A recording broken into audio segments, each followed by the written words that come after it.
দেশের একটু নজরদারির অভাব।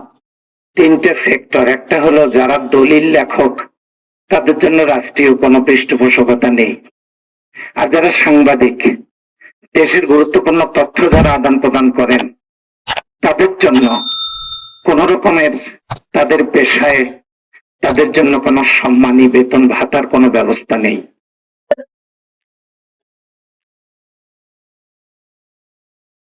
ওয়ালাইকুম রাহমাতুল্লাহ। আলহামদুলিল্লাহ ওয়াসসালাতু ওয়াসসালামু আলা রাসূলিল্লাহ। মরহুম আনজারুল ভাই একজন কলম যোদ্ধা, তিনি আজ আমাদের মাঝে নেই। আমরা তাকে বিদায় জানাতে এসেছি। চিরদিনের জন্য তাকে আমরা আজকে বিদায় জানাবো।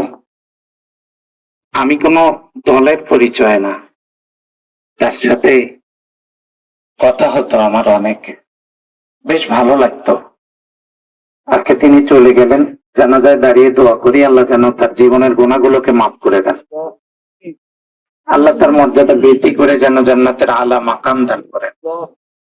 আল্লাহ তাআলা বলেন, ফাইজা জা আজালুহা লা ইস্তাখিরুনা সাআতাম ওয়া লা ইস্তাকদিমুন। সময়টা যখন এসে যাবে একটু কম বেশি করা হবে না। আইনামা তাকুনু ইউদরিকুমুল মাউতু ওয়া লাউ কুনতুম ফি বুরুজিম মুশাইয়্যাদা।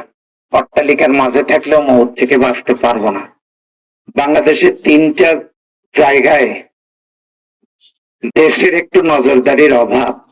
তিনটে সেক্টর, একটা হলো যারা দলিল লেখক তাদের জন্য রাষ্ট্রীয় কোনো পৃষ্ঠপোষকতা নেই, আর যারা সাংবাদিক দেশের গুরুত্বপূর্ণ তথ্য যারা আদান প্রদান করেন তাদের জন্য কোন রকমের তাদের পেশায় তাদের জন্য কোনো সম্মানী বেতন ভাতার কোনো ব্যবস্থা নেই।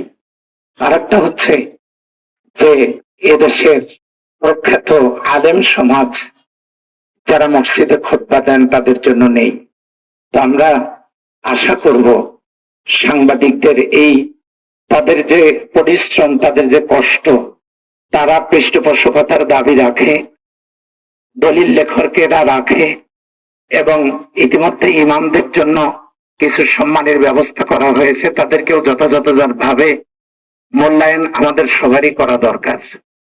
মরহুম আনজারুল ভাই, তিনি ছিলেন কলম যোদ্ধা। তার লেখনীতে বেরিয়ে আসতো সত্যের সেই আলাপ।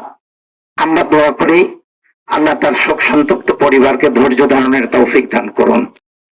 আল্লাহ তার কবরটাকে, ছোট্ট কবরটাকে প্রশস্ত করে দিন, অন্ধকার কবরটাকে আলোকিত করে দিন। আজকে যারা এখানে উপস্থিত হয়েছি, জানাজা আপনার আমার সবারই হতে পারে। আমরা যেন মৃত্যুর আগেই, ওই সাদা কাপড়ের ভিতরে ঢোকার আগেই নিজেদের জীবনের আমল সাদা করতে পারি। আল্লাহ আমাদের তৌফিক দান করুন, আমিন। আসসালামু আলাইকুম ওয়া রাহমাতুল্লাহি ওয়া বারাকাতুহু।